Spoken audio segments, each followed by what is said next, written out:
오늘은 에베소서 4장 11절에서 16절을 중심으로 참된 교회와 참된 신자라고 하는 제목으로 하나님 말씀 전하겠습니다. 세상에는 많은 가짜들이 있습니다. 진짜만 있는 것이 아니라 가짜들도 있습니다. 사람들은 다 진짜를 좋아하지 가짜를 좋아하는 사람은 없습니다. 누군가에게 선물을 받았는데 그것이 진짜가 아니고 가짜였다고 밝혀지면 여러분 마음이 어떠시겠습니까? 나를 어떻게 봤길래 이런 짝퉁을 나한테 선물을 했다는 것이냐라고 하면서 분노할 것입니다. 진짜는 가격이 비싸서 모든 사람이 가질 수 없기도 합니다. 그만큼 비싸고 많지 않기 때문입니다.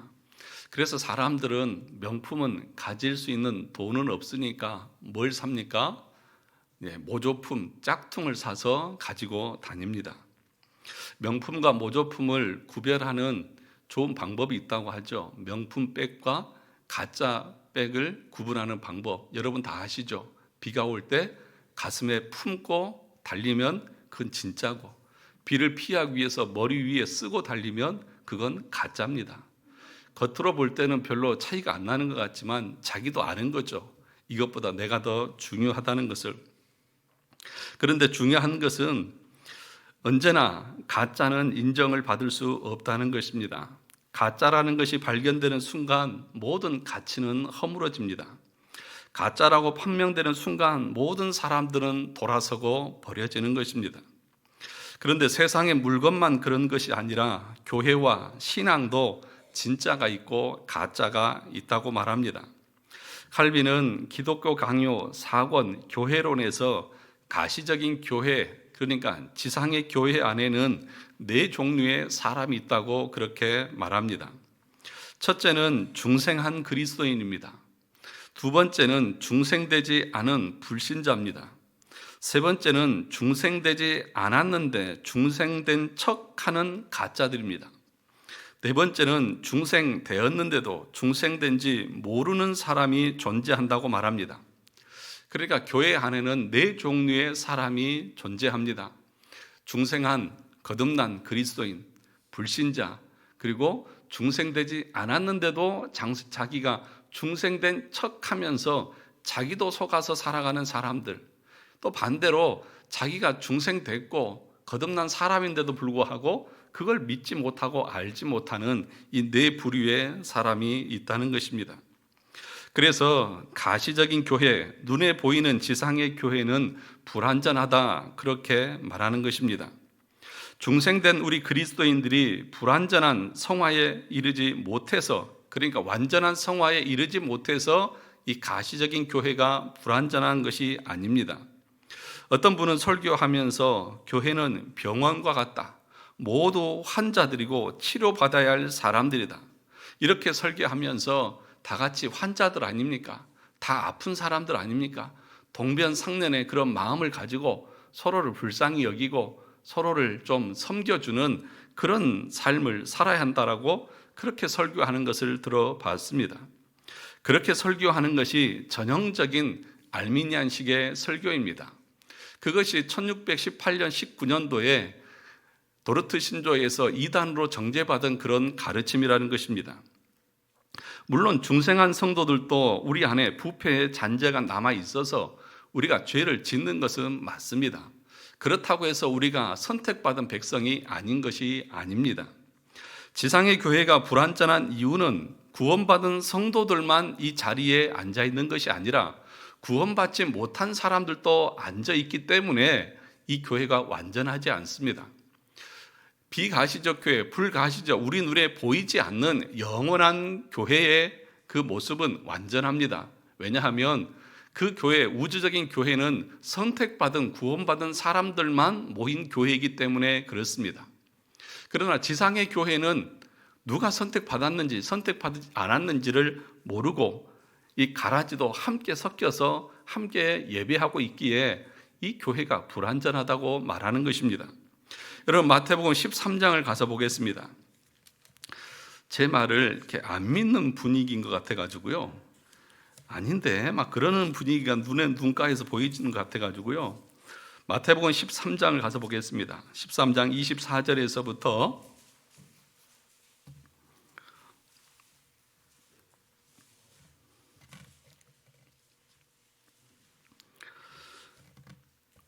마태복음 13장 24절에서부터 우리 30절까지 같이 읽어보겠습니다. 24절입니다. 마태복음 13장 시작. 예수께서 그들 앞에 또 비유를 들어 이르시되 천국은 좋은 씨를 제 밭에 뿌린 사람과 같으니 사람들이 잘 때에 그 원수가 와서 곡식 가운데 가라지를 더 뿌리고 갔더니 싹이 나고 결실할 때에 가라지도 보이거늘 집 주인의 종들이 와서 말하되 주여 밭에 좋은 씨를 뿌리지 아니하였나이까? 그런데 가라지가 어디서 생겼나이까? 주인이 이르되 원수가 이렇게 하였구나. 종들이 말하되 그러면 우리가 가서 이것을 뽑기를 원하시나이까? 주인이 이르되 가만두라. 가라지를 뽑다가 곡식까지 뽑을까 염려하노라. 둘 다 추수 때까지 함께 자라게 두라. 추수 때에 내가 추수꾼들에게 말하기를 가라지는 먼저 거두어 불사르게 단으로 묶고 곡식은 모아 내 곡간에 넣으라 하리라. 36절 38절 보겠습니다. 36절에서 38절입니다. 시작. 이에 예수께서 무리를 떠나사 집에 들어가시니 제자들이 나와 이르되 밭에 가라지의 비유를 우리에게 설명하여 주소서. 대답하여 이르시되 좋은 씨를 뿌리는 이는 인자요 밭은 세상이요 좋은 씨는 천국의 아들들이요 가라지는 악한 아들들이요 가라지를 뿌린 원수는 마귀요 추수 때는 세상의 끝이요 수수꾼은 천사들이니 그런즉 가라지를 거두어 불에 사르는 것이 세상 끝에도 그러하리라. 여러분, 교회 안에 뭐가 섞여 있습니까? 가라지가 섞여 있습니다. 불가시적 교회는 그래서 불완전한 것입니다. 눈에 보이지 않는 우주적인 교회, 다시 말하면 하나님께서 택하신 성도의 모임만은 완전합니다. 그러나 지상의 가시적 교회, 우리 눈에 보이는 현실의 교회는 불완전합니다. 왜냐하면 마귀가, 원수가 가라지를 뿌려서 그렇게 함께 있기 때문입니다. 알곡과 가라지가 함께 있습니다. 그런데 누가 알곡이고 누가 가라지인지는 잘 모릅니다. 잘할 때는 잘 몰라요. 그런데 그 모든 것을 마지막에 어떻게 하신다고 합니까? 마지막에 추수 때는 불에 태워버리겠다. 그러니까 거짓된 신앙을 하는 것이 왜 무섭고 왜 위험하냐? 마지막 심판을 견디지 못하기 때문입니다. 제가 여러분들께 볼 때에 누가 진짜 참 신앙을 가지고 있고 누가 거짓된 신앙을 가지고 있는지, 누가 거듭난 척하고 있는지 제가 다 알 수 있을까요? 없을까요? 알 수 있을까요? 없을까요? 제 눈을 보세요. 레이저처럼 쏘고 있는 제 눈을 보세요. 다 알 수 있을 것 같잖아요. 레이저를 비춰보면 싹 보이잖아요. 그런데 모릅니다. 저는 잘 몰라요. 하나님은 다 아시겠죠. 그래서 알 수 있는 방법을 하나님께서는 신앙의 선배들을 통해서 성경을 연구하게 하시고 공회를 통해서 그것을 구분할 수 있는 것을 알려주셨습니다. 그것이 뭐냐 하면 우리가 믿고 고백하는 신앙 고백서고 우리가 배우고 있는 교리서들인 것입니다. 이런 신앙 고백서와 교리는 성경을 지키고 이단을 걸러내는 치열한 영적 전쟁 가운데에서 만들어졌던 것입니다. 그러므로 교리를 모르는 사람, 교리를 가르치지 않는 교회는 대부분이 이단적인 가르침과 그릇된 신앙생활을 할 수밖에 없습니다. 왜냐하면 기준이 없기 때문입니다. 검증할 수 있는 기준을 모르기 때문에 자기 소견에 옳은 대로 신앙생활을 하는 것입니다.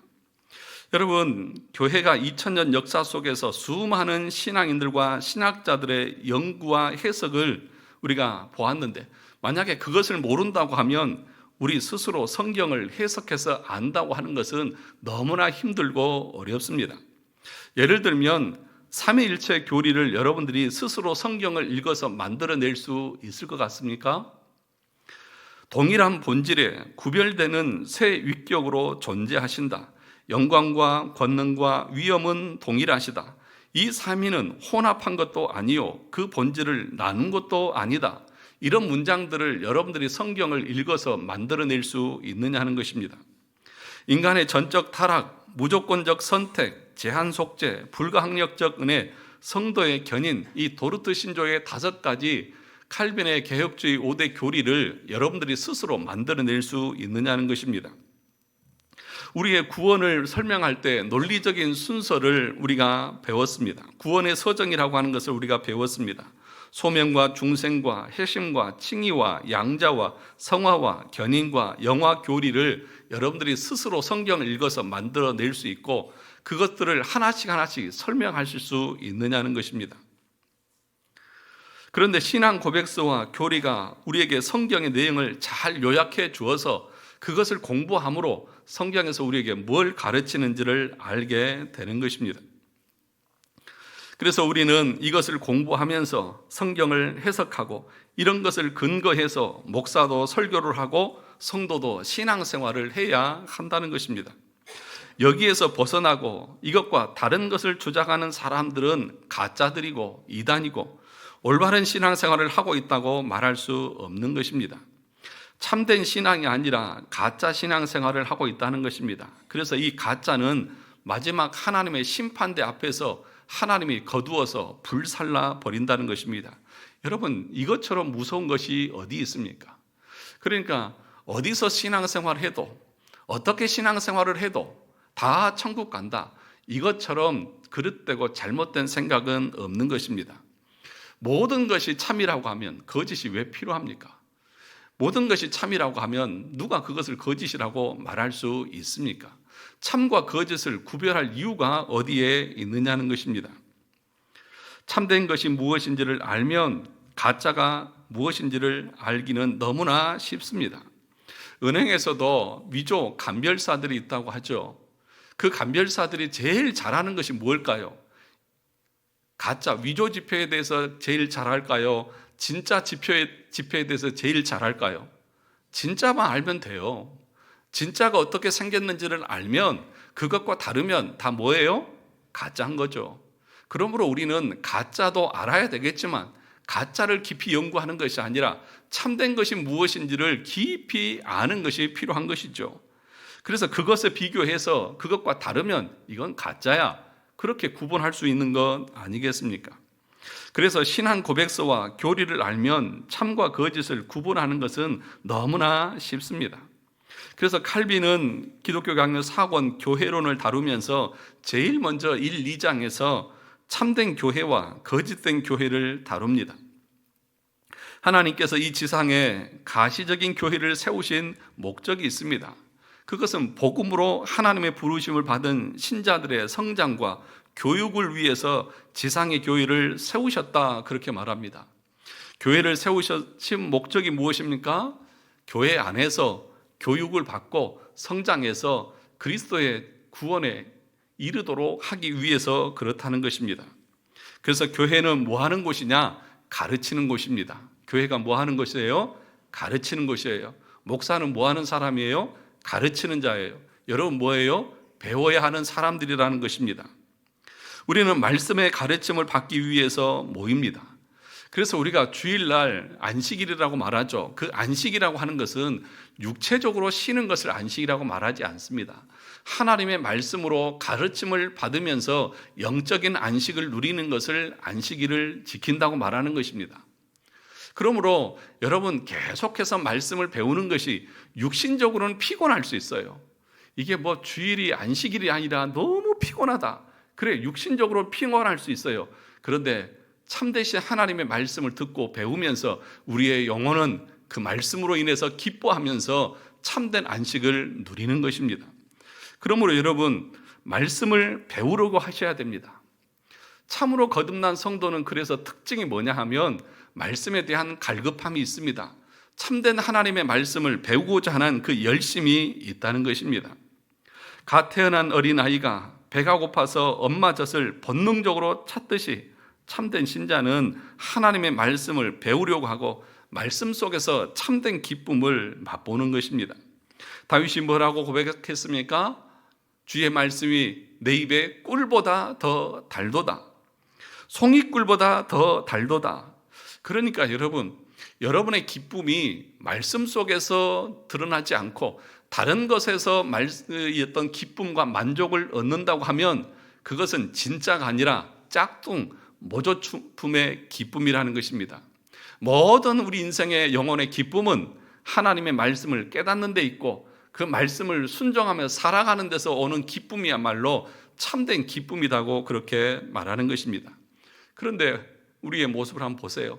하나님의 말씀을 듣고 배워가면서 하나님이 이런 분이구나, 하나님이 이렇게 말씀하시는구나, 내가 이렇게 살아야 되는구나, 이걸 깨달으면서 기뻐하고 즐거워하는 것이 아니라 내 육체의 어떤 기쁨이나 그런 육체적인 쾌락을 통해서 뭔가 기쁨과 만족을 얻으려고 하는 그런 모습들이 우리 안에는 없느냐는 것이죠. 이제 새벽에 전도서가 끝나갑니다. 이제 내일이면 전도서 12장이 끝나는데 전도서에서 뭐라고 말합니까?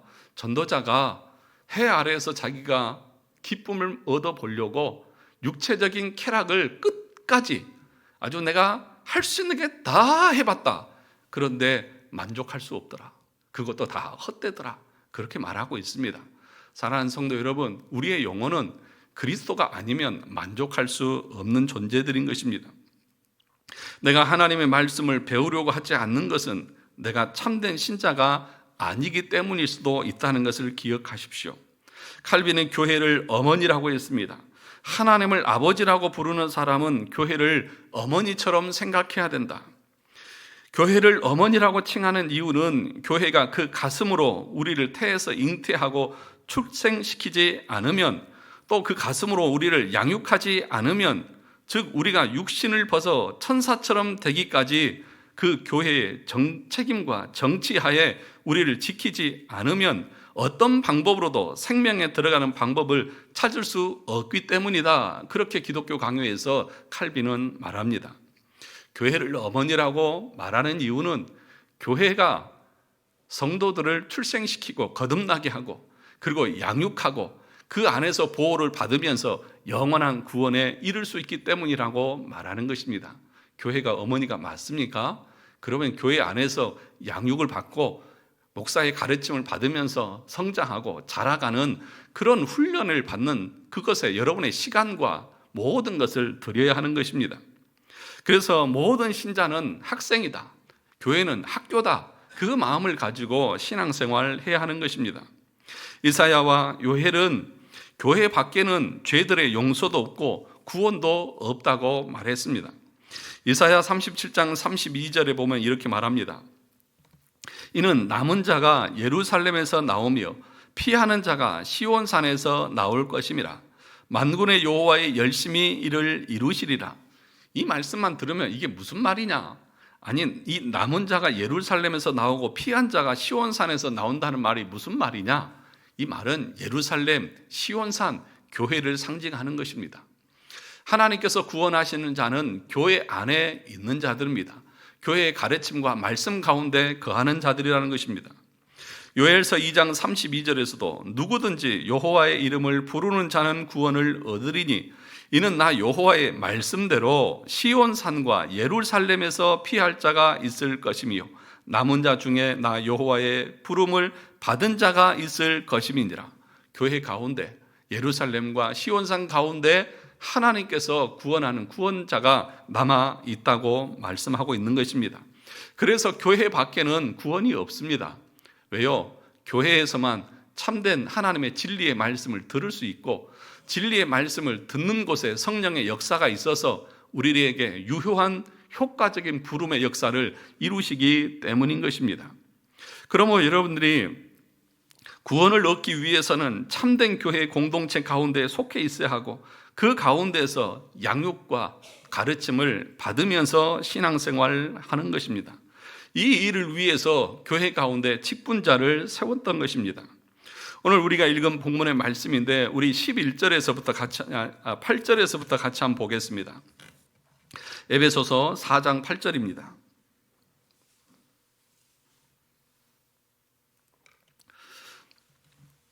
제가 설교 준비를 일주일 내내 너무 열심히 해가지고 저도 설교를 좀 짧게 하고 싶은데 그게 잘 안 돼요.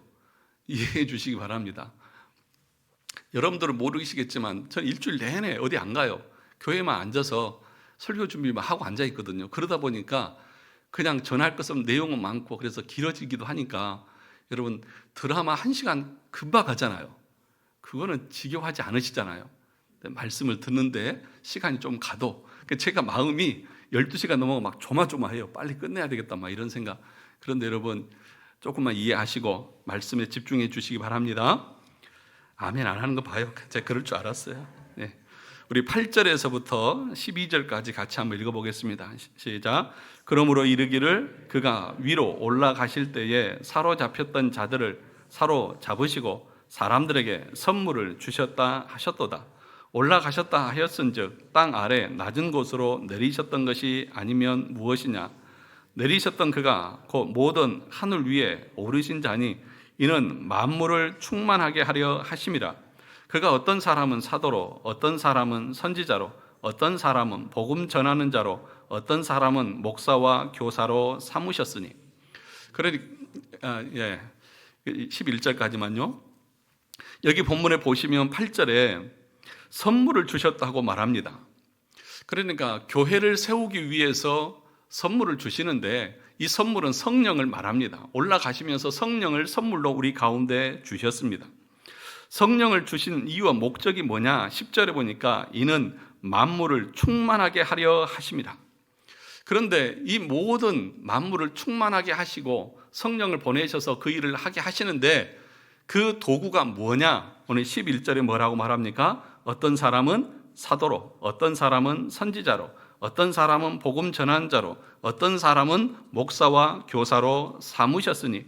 그러니까 성령을 통해서 하나님께서 이 세상을 충만케 하시는데 하나님은 혼자 하실 수도 있어요. 그런데 교회 가운데 직분자를 세워서 이 일을 하신다는 것입니다. 그런데 그 직분이 뭡니까? 첫째, 사도. 여러분 12사도 외에 사도가 있습니까? 없습니까? 지금 사도가 있습니까? 없습니까?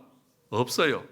오늘날 어떤 사람들은 신사도 운동 그러면서 자기가 12사도의 그 모든 것을 계승해서 자신들의 어떤 직통 계시를 받고 또는 능력을 행하는 사람들이라고 말하는 사람들이 있는데 그 다 가짜들 사기꾼들입니다. 사도는 그 당시에 신약시대에 성경이 기록되기 전에 특별직 한 직입니다. 성경이 기록된 이후에는 그 모든 직이 다 사라졌습니다. 선지자도 마찬가지입니다. 신약의 마지막 선지자가 누구냐 하면 세례 요한입니다. 세례 요한이 마지막 선지자입니다.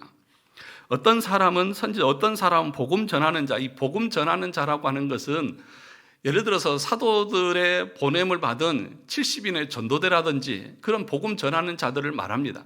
그것도 신약시대에 한정된 직분들입니다. 그러면 남은 사람이 무엇입니까? 목사와 교사 이 둘만 남았습니다. 그러니까 하나님께서는 지금 교회를 세워가시고 성령의 역사를 이루어 가시는 데에 목사와 교사를 사용하십니다. 여기서 말하는 교사라고 하는 것은 주일학교 교사를 말하는 게 아니에요. 성경을 전문적으로 공부해서 가르치는 신학 교수를 말하는 것입니다. 그러니까 실질적으로는 목사죠. 그러니까 목사를 통해서 하나님께서는 이 교회를 세워가시고 성령의 역사를 이루어 가십니다. 혼자 하실 수도 있어요. 그런데 지금 교회 가운데에 남겨두신 직분이 뭐냐? 목사라고 하는 직분입니다. 그 목사를 통해서 하나님은 교회를 세워가시고 성도들을 거듭나게 하시고 하나님의 나라를 이루어 가시는 것입니다. 제가 그렇게 중요한 사람이에요. 여러분들은 가볍게 볼지 모르지만 하나님이 보실 때는 저만큼 중요한 사람이 없는 거예요. 교회 가운데 저만큼 중요한 사람이 없다니까요. 하나도 믿지 아니하시고 아멘도 안 하시고.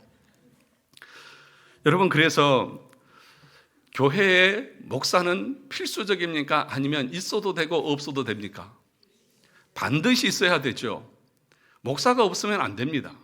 그런데 다른 우리 개혁신앙은 반드시 교회에 목사가 있어야 된다고 말하는 반면에 다른 신학을 하는 사람들은 맞습니다. 목사가 중요합니다. 그런데 목사 없어도 교회 할 수 있습니다. 이렇게 말하는 사람들이 있습니다. 그런데 에베소서를 보세요. 교회가 세워지고 성도를 온전케 하기 위해서 하나님께서 누구를 사용하신다고요? 목사를 사용하신다고요. 그러니까 목회자의 가르침과 그 어떤 명령들을 여러분들이 순종함을 통해서 여러분의 영혼이 성장하고 여러분의 영혼이 보호를 받을 수 있는 거예요. 그러니까 제가 사사로운 것을 여러분들에게 명령하는 것이 아니라 성경의 가르침을 말할 때에 여러분이 참으로 신자라고 하면 그 말씀 앞에 순종하고 복종할 줄 아셔야 하는 거예요. 그것이 여러분들에게 유익하기 때문입니다. 그래서 프랑스 신앙 고백서라고 하는 것이 있습니다. 칼빈이 이 프랑스 개혁 신앙인들을 위해서 초판을 만들었고 그의 제자 베자라고 하는 신학자가 그 프랑스 신앙 고백서를 작성을 했습니다. 거기에 교회론에 보면 25조에 교회에 필요한 목사 항목에서 이렇게 정리를 해놨습니다. 잘 들어보세요. 아주 중요한 거예요. 네, 아주 중요한 거니까 기억하십시오. 이제 우리는 복음을 통해서 그리스도께 동참했으므로 그리스도의 권위로 세워진 교회의 질서는 신성하게 유지되어야 한다. 복음으로 우리가 구원을 얻고 교회로 우리가 세워졌다고 하면 그 교회의 질서는 아주 신성하다 그렇게 말합니다. 그러므로 목사 없이 교회는 존속할 수 없다. 목사의 직임은 무리를 지도하는 것으로 정식으로 청빙되어서 그 직책을 충실하게 수행할 때 우리는 마땅히 그를 명예롭게 대하고 존경하는 마음으로 그의 말을 들어야 한다. 아멘이십니까? 여러분이 교회의 질서, 하나님이 목사를 세우고 그 목사는 뭐 하는 것이라고요? 무리를 지도하는 것이다. 가르치는 것이다. 만약에 그가 정식으로 청빙을 받아서 여러분들이 저를 노예를 통해서 청빙했지 않습니까? 제가 어디 옆구령으로 들어온 게 아니죠. 그렇죠? 노예에서 정식으로 인준해 준 목사잖아요. 여러분들도 제가 알기로는 90%가 넘는 압도적인 지지를 해서 저를 청빙했지 않습니까? 그러면 여러분들은 어떻게 한다고요? 그 직을 수행할 때에, 충실하게 수행할 때에 마땅히 그를 명예롭게 대하고 존경하는 마음으로 그의 말을 들어야 한다. 그것이 신앙이라는 것입니다. 하나님께서는 이러한 방편이나 하위 수단에 매이지 않으시지만 다만 이러한 방법으로 우리를 다스리시는 것을 좋게 여기신다. 무슨 얘기냐 하면 목사 없이도 하나님은 다 하실 수 있어요. 그런데 하나님께서는 그렇게 하시지 않고 이런 목사를 통해서 교회를 세워가고 성도들을 가르치고 지도하는 방식을 기쁘게 여기시고 그렇게 행하신다는 것입니다. 그러므로 여러분들이 목사를 가볍게 여기고 목회자의 가르침과 권면을 무시한다고 하면 여러분은 참된 신앙인이냐 말이죠. 그 질서를 여러분들이 무시하는 것은 신성한 하나님의 권위를 무시하는 것이다. 어떤 사람들은 만인 제사장론을 말하면서 목사님이나 나나 똑같은 죄인 아닙니까? 똑같은 구원받은 사람 아닙니까? 라고 하면서 동일하게 취급하려고 그래요. 맞아요. 만인 제사장론은 우리가 누구를 통하지 않고 직접 하나님 앞에 나아갈 수 있고 죄 용서도 받을 수 있는 그리스도인 것이 맞아요. 그러나 교회는 질서가 있다는 거예요. 질서는 뭐예요? 교회를 세우시고 하나님께서 목사를 교회의 감독으로 세우시고 성도들을 다스리고 가르치게 하셨다는 거죠. 이게 질서라는 거죠. 이 질서를 무시하면 됩니까? 가정에서 자식들이 아버지의 권위를 무시하고 질서를 무시하면 그 가정이 어떻게 됩니까? 질서는 지켜져야 하죠. 이게 질서적인 것을 말하는 거예요. 여러분 모두 다 똑같이 하나님 앞에 나가서 기도해서 용서받아요. 저도 그렇고 여러분도 그렇고. 그러나 교회라고 하는 조직에 질서가 있다. 그래서 목사는 하나님께서 그렇게 남기셔서 자신의 교회를 치게 하셨다. 그렇게 말하는 것입니다. 오늘날 많은 교회들이 목사를 우습게 여깁니다. 여러분 주변에 보세요. 목사를요 자기들이 마음대로 갈아치울 수 있는 것처럼 생각을 해요. 아주 이 교회가 뭔지를 모르는 그런 사람들이 너무 많아요. 여러분들은 잘 모르겠지만 저는 목사잖아요. 그러니까 목사들이 자기 교회의 그 어떤 것들을 얘기한 거 들어보면 교회가 뭔지를 모르는 거예요. 교회의 질서를 모르는 거예요. 그래서 그 목사를 명예롭게 여기거나 존중하는 마음이 없어요. 그냥 가볍게 하찮게 여겨요. 특히 장로로 임직하게 되면 이제는 목사를 견제해야 되는 것처럼 그렇게 사명을 가지고 목사를 이렇게 대적하는 그런 사람들이 있어요. 우리 장로님들이 그렇다는 게 아니에요. 우리 장로님들은 너무 좋으세요. 같이 협력해서 같이 잘 하고 있으니까. 그런데 그렇지 않은 사람들이 많이 있다는 것입니다. 함부로 대하는 거죠.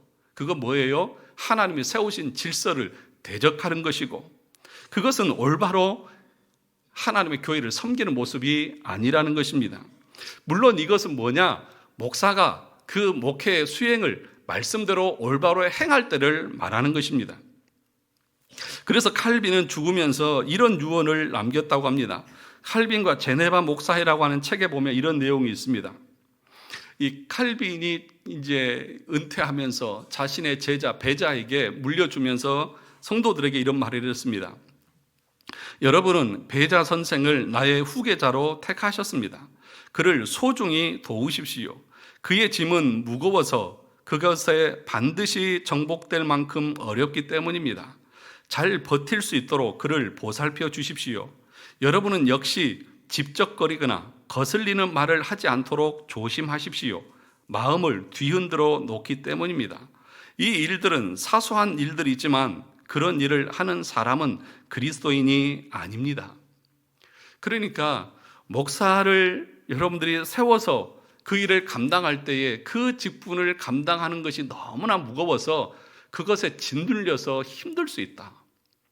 여러분들은 아무것도 이렇게 모를지 모르겠지만 여러분들의 말 한마디 한마디가 때로는 부정적인 그런 생각 하나하나가 제 마음에는 담겨져서 그것 때문에 밤잠을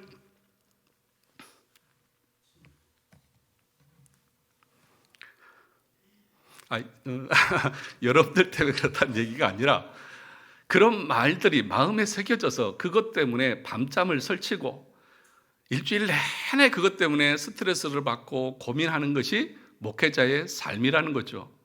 그러므로 말 한마디도 조심해서 해라. 목사에게 집적거리는, 거슬리는 그런 말들을 아무렇지도 않게 내뱉고 하는 것은 옳지 않다.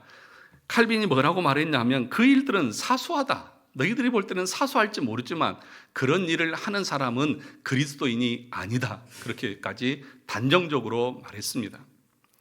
왜 그러냐 하면 목사가 그 사람이 중요해서 그런 게 아니에요. 그 직분이 그만큼 중요하기 때문에 그런 것입니다. 그래서 마지막에 뭐라고 말하냐면 그러므로 그런 것들을 자제하고 훌륭한 조화와 성실한 우정 속에서 살기 바랍니다. 그렇게 권면했던 거예요. 그러니까 여러분, 저에게 여러분들이 건의할 수 있죠. 그런데 집적거리듯이 아주 조롱하듯이 뭔가 불만과 불평이 가득한 것처럼 그렇게 말하는 것은 목회자를 너무 힘들게 하는 거예요. 그것 때문에 목회자는 잠을 잘 수가 없는 것입니다. 목사의 중요성을 말하는 이유는 하나님의 교회는 말씀 위에 세워지는 것이기 때문에 그런 것입니다. 말씀을 전하는 것이 목사이기 때문에 그렇게 말하는 것이지 그 사람이 인격적으로 도덕적으로 훌륭하니까 잘 섬기라 그렇게 말하는 것이 아닙니다. 여러분들보다 제가 더 부족할 수 있고 연약할 수 있어요.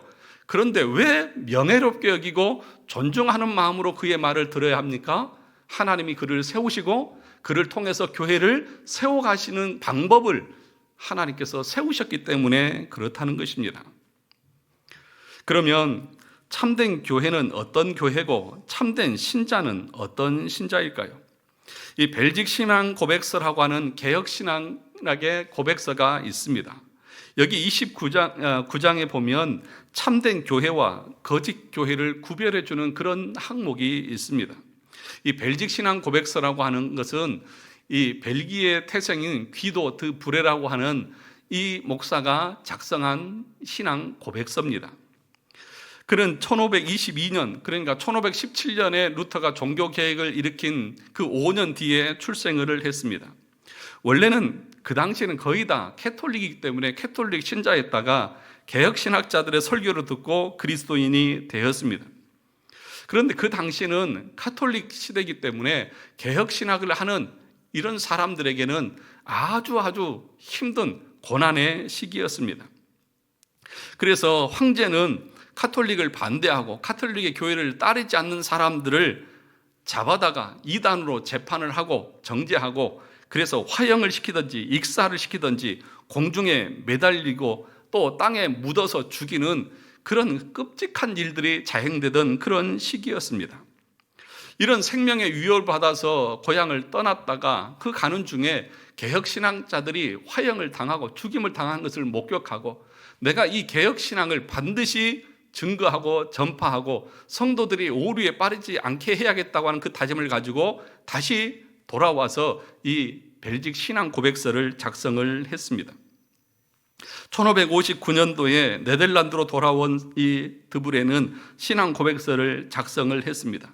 그리고 1561년도에 완성을 하고 그 완성하는 과정 가운데 방금 읽어준 프랑스 신앙 고백서를 참고해서 이 신앙 고백서를 작성했다고 합니다.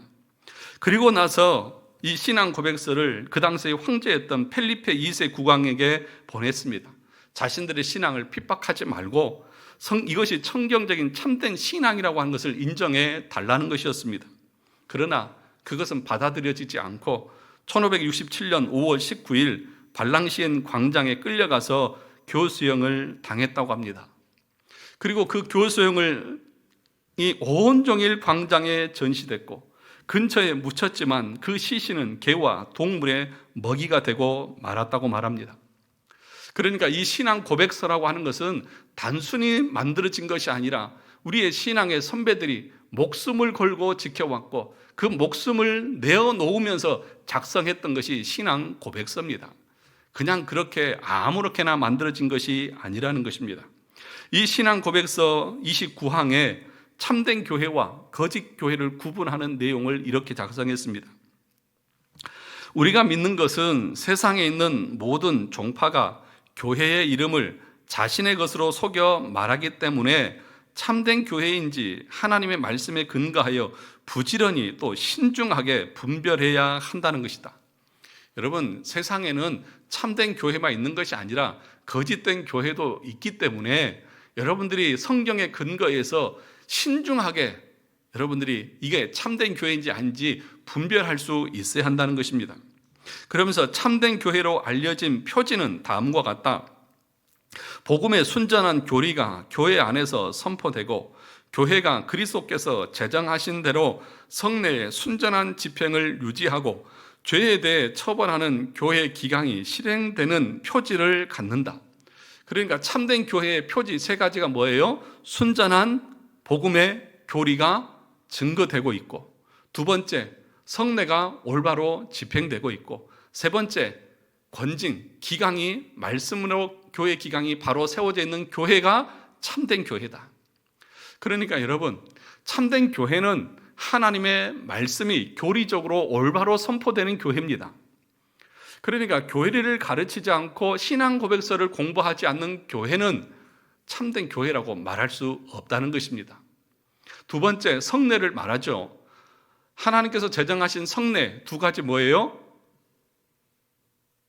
세례와 성찬, 이 두 가지 성례만 하나님이 제정하셨습니다. 그런데 그렇지 않은 자들은 성례를 여러 가지 만들죠. 그래서 캐톨릭 같은 경우는 몇 성례예요? 7성례를 말하잖아요.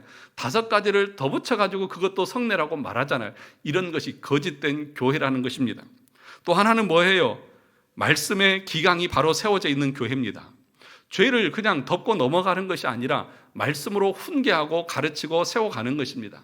집사님, 권사님, 장로님, 신앙생활 그렇게 하시는 거 아닙니다. 말씀대로 하세요. 그 직분을 받은 것이 이 일을 위해서 하신 것 아닙니까? 장로님, 목사는 말씀으로 성도들을 가르치는 일에 전념해야 되고, 장로님들은 성도들을 돌아보면서 그 성도들이 이단에 빠지지는 않았는지, 신앙생활을 게을리 하지는 않았는지 그걸 살피는 것이고, 권사님들은 교회 어머니로서 성도들 위해서 기도하라고 그 직분을 맡은 것이고, 집사님들은 재정을 돌보고 가난한 자를 섬기고 구제하는 이런 일들을 하라고 직분을 주신 것 아니냐는 것이죠. 만약에 그것을 제대로 하지 않았을 때에 불러서 그렇게 신앙생활 하는 거 아닙니다. 주일 성수 똑바로 하시고 헌금생활 똑바로 하시고 그리고 봉사하고 헌신하는 일 똑바로 하세요. 그것이 참된 신앙이 아니지 않습니까? 라고 가르치고 책망하는 교회가, 이 세 가지를 온전하게 하는 교회가 참된 교회다. 그렇게 하지 않는 교회는 거짓 교회다. 그렇게 지금 말하고 있는 것입니다. 그러면서 이렇게 말합니다. 간략히 말하면 만사가 하나님이 순전한 말씀에 따라 관리되고 이것에 반대되는 만사는 거절되고 예수 그리스도가 교회의 유일한 머리로 인정돼야 한다는 것이다. 모든 것이 말씀에 근거합니다. 말씀에서 유배된 것은 아무리 그것이 전통이라고 할지라도 이것은 끊어내는 것입니다. 그리고 교회의 머리는 어느 유력한 장로도 아니고 교회를 채운 목사도 아니고 교회의 유일한 머리는 누구예요? 하나님이라는 거죠. 예수 그리스도라는 거죠. 그래서 교회를 세습하는 그런 교회는 참된 교회가 아니라는 거예요. 그 교회의 머리는 그리스도인데 자기가 그 교회의 주인인 것처럼 자기 자식에 물려주는 그런 교회는 참된 교회가 아니라는 것입니다. 그러면서 이렇게 볼 때 참된 교회는 분명하게 알려질 수 있고 어느 사람도 자신을 그 교회로부터 분리할 권한을 갖지 못한다는 것이다. 여기서 중요한 게 뭐냐 하면은요, 참된 교회와 거짓된 교회는 구분하기 쉽다는 거예요. 그 세 가지만 여러분들이 기억하면서 교회를 살펴보시기 바랍니다. 그것이 없는 교회는 거짓 교회입니다. 그러면서 또 뭐라고 말하냐면 어느 사람도 자신을 그 교회로부터, 그러니까 교회가 참되다고 하면 그 참된 교회로부터 자기를 분리할 권한이 있다 없다? 없다. 그 참된 교회를 떠나서는 안 된다 그렇게 말합니다. 사랑하는 성도 여러분, 참된 교회를 떠나서는 안 됩니다. 그래서 칼빈은 뭐라고 말했냐면 이 기독교 강요 4권에서 참된 교회를 떠나는 자는 교회를 분리하는 자들이고 이단자들이고 하나님의 저주와 멸망을 받을 것이다 그렇게 말합니다. 제 얘기가 아니에요. 예를 들어서 제가 우리 교회 떠나는 사람 저주받아라 이런 얘기하는 것이 아니에요. 그 얘기가 하는 것이 아니라 참된 교회를 다니고 있으면서도 그 참된 교회가 자기 마음에 맞지 않다고, 예를 들면 어떻습니까? 임직 투표를 했는데 나를 뽑아주지 않아요. 그러면서 이 교회 안 다닌다고 나가요. 또 자기 생각에 안 맞는다고 나가버려요. 그런 사람들은 교회를 분리하는 이단자고 그런 자들은 하나님 앞에 저주와 멸망을 당할 것이다 그렇게 말해요. 그러니까 여러분, 참된 교회를 다니셔야 되고 참된 교회를 다닌다고 하면 그 교회에 여러분들의 마음을 두고 충성하고 헌신하는 삶을 살아야 됩니다. 그런데 교회를 나와야 되는 경우도 있죠. 어떤 경우예요? 그 교회가 참된 교회가 아니라고 하면 당장 나와야죠. 왜요? 그 교회에는 구원이 없기 때문에 그런 것입니다. 왜요? 참된 하나님의 교리의 말씀이 선포되지 않으니까 그곳에는 성령의 역사도 없고, 그러면 그 교회에서 빨리 나와야죠. 그런데 거짓된 교회를 기쁘게 열심히 다니는 이유가 왜 그럴까요? 이 사람에게는 무엇이 참이고 거짓인지에 대한 구분을 할 수 있는 능력이 없고 자기가 거짓된 신자이기 때문에 그 거짓된 것에 빠져서 같이 멸망을 당하는 것입니다. 아무도 아멘을 안 하시네. 이것처럼 중요한 게 없는데, 여러분의 영혼과 관련된 건데. 그래서 이렇게 말합니다.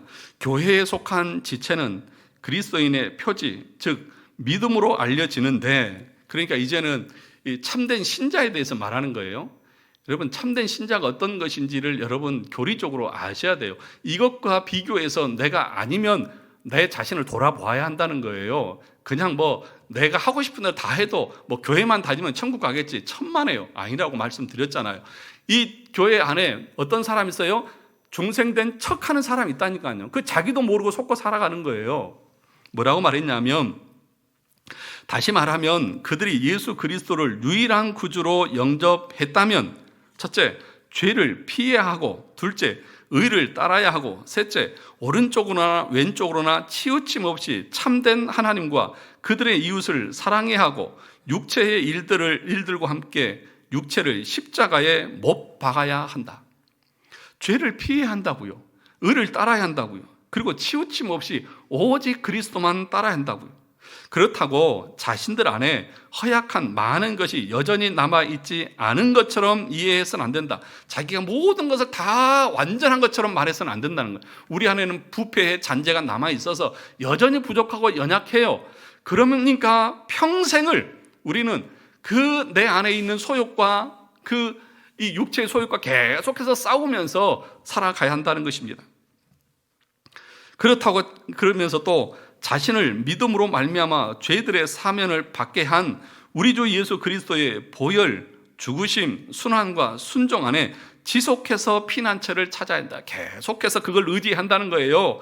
그리스도의 보혈과 죽으심과 고난과 그 모든 순종, 믿음으로 의롭게 된 그 모든 것에 의지하고 그것을 붙들고 살아가는 그 삶을 살아가야 한다는 것입니다.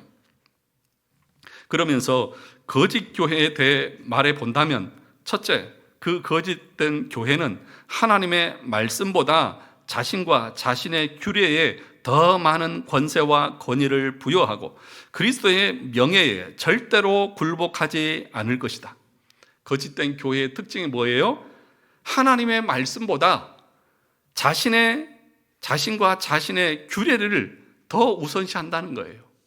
하나님의 말씀에 굴복하지 않아요. 자기 자존심 상하면 말씀도 필요 없어요. 가톨릭 교회는 어떻습니까? 성경의 권위보다 교황의 권위가 더 위에 있어요. 그런 것들이 거짓된 교회라는 것입니다. 둘째로, 그 교회는 그분의 말씀을 따라 그리스도께서 정한 대로 성례를 집행하지 않고 자신이 합당하다고 생각하는 대로, 그러니까 자기 마음대로 자기 소견에 옳은 대로 성례들에 덧붙이거나 뺀다. 아까 말했던 것처럼. 셋째, 그 교회는 그리스도보다 인간을 더 의지한다. 넷째, 하나님 말씀에 따라 거룩하게 사는 자들과 그 교회의 오류, 탐욕과 우상 숭배에 대해 비난한 자들을 핍박한다. 이건 말씀대로 한 거 아니지 않습니까? 라고 말하면, 너는 그렇게 하니? 너는 말씀 다 지켜? 하면서 비난하면서 조롱하는 사람들이 있습니다. 예를 들어서 목사가 이렇게 설교하면 어떤 성도들은 그럴 수 있잖아요. 그럼 목사님은 설교하신 대로 다 사세요?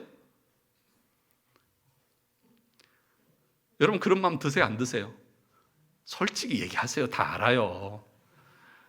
마음에 안 들면 목사님은 그렇게 사십니까? 이게 바로 거짓 신자라는 거예요. 이 거짓된 자들이라는 거예요. 참된 신자는 그의 어떤 목사의 어떤 그것이 아니라 그가 전하는 말씀 앞에 굴복해요. 그 말씀 앞에 굴복하는 거예요.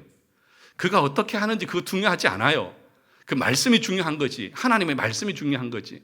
그런데 거짓된 신자는 이렇게 설교하면, 목사님은 그렇게 사십니까? 목사님도 못 살면서 뭐 우리한테 그렇게 얘기하세요? 그러면 누가 이 강단에서 설교할 수 있습니까? 누가요?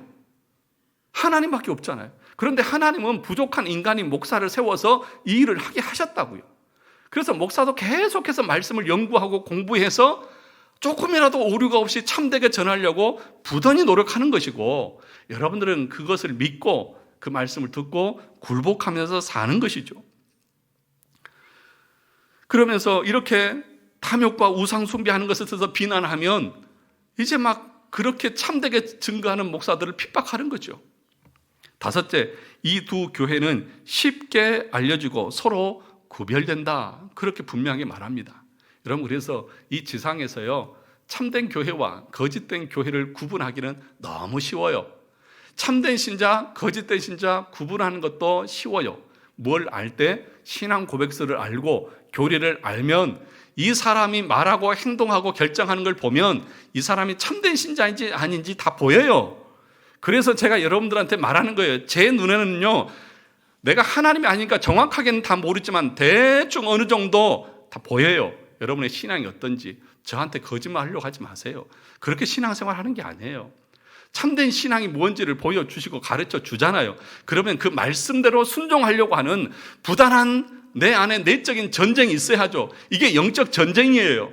다른 이단과 싸우는 것이 영적 전쟁이 아니라 내 안에서 하나님의 말씀에 굴복하지 못하는 그 육체의 소욕과 싸우는 것이 영적인 전쟁이고, 그것을 평생 하나님 앞에 가는 순간까지 하는 것이 영적인 싸움이고, 그것이 참된 신자의 모습이다. 다른 것에서 의를 찾고 다른 것에서 기쁨을 찾는 것이 아니라 말씀에 순종하는 것을 기쁨을 찾고 말씀을 깊이 알아가는 데서 기쁨을 누리는 것이 참된 신자의 모습이고, 날마다 자신을 처복종시키면서 사도 바울이 나는 날마다 죽노라 하는 것처럼 자신이 죄인인 것을, 여전히 내가 하고 있는 것이 하나님 앞에 부족한 것을 알고 회개하면서 매일 하나님 앞에 나와 기도하고 말씀 듣고 그 말씀으로 나를 쳐 다스리고 하는 그런 훈련이 매일마다, 매주마다 이어지는 것이 교회라는 것입니다.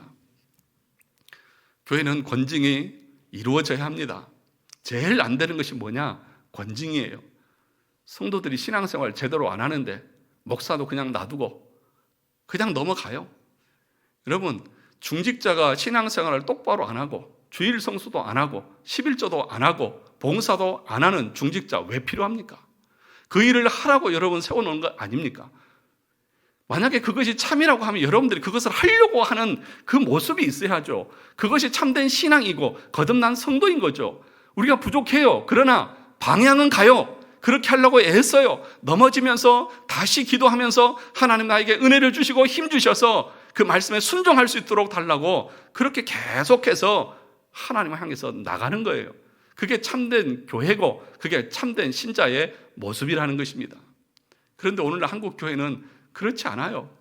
다른 거, 자유주의가 판을 치고 있고 실용주의가 판을 치고 있고 신비주의가 판을 치고 있어요.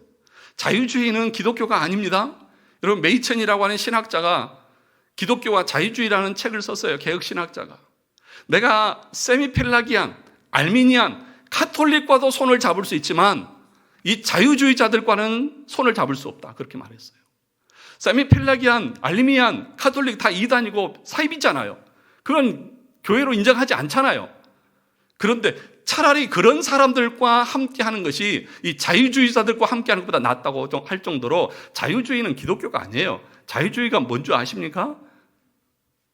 자유주의를 알려면 개혁주의를 알아야 돼. 개혁주의는 한마디로 말하면 뭐냐? 신앙 고백서와 교리를 기초로 해서 그것에 따라서 성경을 해석하고 가르침을 받는 것을 말해요. 그럼 자유주의는 뭘까요? 신앙 고백서를 따르지 않아요. 교리를 배우거나 가르치지 않아요. 자기 소견에 옳은 대로 하는 거예요. 자기가 직접 성경을 읽고 느낀 바, 깨달은 바, 교훈을 따라서 사는 거예요. 그것의 대표적인 게 뭐예요? 큐티하는 거잖아요. 여러분들이 성경 읽다 보면 느낌이 있어요. 아, 이 교훈, 가르침, 이대로 오늘의 실천한 사항, 이러면서 사는 것이 자유주의라고요. 거기에는 구원이 없다고 말하는 거예요. 그러니까 기준이 없는 거예요. 자기 뭐 하는 거예요. 그래서 자유주의는 뭐냐? 실천, 사랑, 나눔, 배품 말하는 거예요. 그것이 더 아름다워 보이죠. 거룩해 보이죠. 그런데 그것은 기독교가 아니다. 그렇게 분명하게 말하는 거예요. 신비주의는 또 어떻습니까? 내가 기도하는데 내 마음에 떠오른 게 있어요. 계속 그것을 20, 30년 해보십시오. 그러면 그것이 딱 굳어져 가지고 이게 사단이 준 생각인지 성령의 생각인지 구분이 못해서 자기 신념으로 살아가는 거예요. 이런 신비주의가 떠나가야 한다는 거예요. 하나님의 말씀의 다스림과 그 말씀의 그 점검을 받아야지. 그건 없어요. 교리적인 점검은 없어요. 그냥 내 마음에 드는 생각이 하나님 생각이에요. 그것이 하나님의 생각인지 사단의 생각인지 어떻게 합니까? 또 실용주의는 어떻습니까? 교회가 인간 중심이에요. 그래서 여러분 윌로우 큐리 교회라고 미국의 빌 할빌 목사라고 하는 분 있잖아요. 그분이 교회를 개척하면서 뭘 했냐? 앙케이트 조사를 했어요. 여러분 어떤 교회가 되기를 원합니까? 왜 교회를 안 오십니까? 다 조사해봤어요. 그러니까 사람들이 말하기를 목사의 권위적인 것이 싫다. 그러니까 가운 안 입어요. 사람들이 권위적으로 보이니까. 그리고 교회에서 헌금 강요하는 거 싫다. 그러니까 예배 시간에 헌금 안 해요. 그냥 들어올 때 헌금만 하고 오고 그냥 자유롭게 하라는 거예요. 교회를 교회같이 하는 것이 아니라 인간 중심으로 사람들이 들어왔을 때에 거부감 느끼지 않도록 다 사람 중심으로 하는 거예요. 그래서 이 강단에서도 청바지 입고 그냥 티셔츠 입고 설교도 하고 별의별 걸 다 하는 거예요. 이게 뭐라고요? 실용주의라고요. 이게 기독교가 아닌 거예요. 이런 식으로 신앙생활하고 이런 식으로 교회를 운영하는 것이 거짓교회다라고 가르치고 있는 것입니다. 사랑하는 성도 여러분, 저와 여러분들은 참된 교회를 다니고 있습니까? 여러분은 그러면 참된 신앙입니까? 이게 교회냐라고 말하기 전에 여러분들은 그러면 참된 신앙인지를 먼저 점검하시기 바랍니다. 저는 이런 교리적인 가르침 위에 우리 교회가 참된 교회가 되기 위해서 부단히 노력하는 거예요. 비록 부족한 것이 있을 수 있어요. 이 지상의 교회는 가라지가 섞여 있어서 도덕적인 부패와 타락이 있을 수 있어요. 그런 것 가지고 이것이 참된 교회다, 거짓 교회다 말하지 않아요. 그런데 대부분의 사람들 뭐라고 말합니까? 무슨 뭐 재정적인 비리가 있고 무슨 뭐 도덕적인 타락이 있고 그러면 사람들이 말하길 이게 교회냐 그런데 그래 교회 맞다. 그럼 너는 참된 신자 맞냐? 너는 그러면 평생 말씀에 하나도 안 어기게 사냐? 그것이 기준이 아니라 비록 조금 부족해도 교리적인 가르침의 그 내용이 설명이 조금 어수선하게 해도 그 가르침대로 하려고 하고 성례를 바르게 그 의미를 알고 가르치려고 하고 말씀으로 기강을 잡아가려고 하면 칼빈은 뭐라고 말했냐? 그건 참된 교회다. 여러분 고린도 교회를 보세요. 음란한 것, 파당, 여러 부패한 것들이 많잖아요. 그런데 바울이 그 고린도 교회를 향해서 너네들 이렇게 도덕적으로 부패하고 타락하니까 교회 아니야 그러고 끊었습니까? 여전히 교회라고 말하면서 그들에게 하나님의 말씀을 가르쳤잖아요. 교회인 거예요. 도덕적으로 윤리적으로 조금 부족할 수 있어요. 그게 참된 교회와 거짓된 교회를 구분하는 것이 아니에요. 바른 진리의 말씀이 선포되고 있고 가르침이 되어지고 있고 성례가 바로 집행되고 있고 말씀으로 기강을 잡아가고 있다고 하면 조금 부족해도 그것은 여전히 하나님께서 교회로 보시는 거예요. 그러면 여러분 조금 부족하다고 이게 교회냐 그러면서 교회를 떠나려고 하는 그런 생각을 가지는 것은 사악한 생각이고 저주받고 멸망받을 생각이다. 그렇게 칼빈은 기독교 강에서 말합니다. 저와 여러분들이 참된 교회를 이 지상에 세워나가기를 원합니다. 참된 신자들이 되기를 원합니다. 그러면서 칼빈은 뭐라고 말하냐면 하나님은 참된 교회에 참된 신자들을 보내신다 그렇게 말합니다. 왜요? 그 참된 신자들을 그 안에서 양육받아서 구원하시기 때문에 방법하기 때문에. 그래서요 참된 교회에 참된 신자들이 뭐예요? 물론 가라지도 있겠지만 여러분들이 교회를 결정할 때에 집에서 가깝냐 아니면 시절이 좋으냐 사람이 많이 모이냐 이게 아니라 이 교회가 정말 참된 교회의 기준을 가지고 있느냐 아니냐를 보시라고요. 이 교회가 참된 교회라고 하면 저 멀리서도 와야죠. 가까운 거짓된 교회에 가봐야 멸망받을 거 뻔한데요. 저와 여러분들이 참된 교회가 뭔지 거짓된 교회가 뭔지 참된 신앙이 뭔지를 바로 알고 온전한 믿음 가운데 세워져가는 우리 교회와 성도들 되시기를 주님의 이름으로 축원합니다.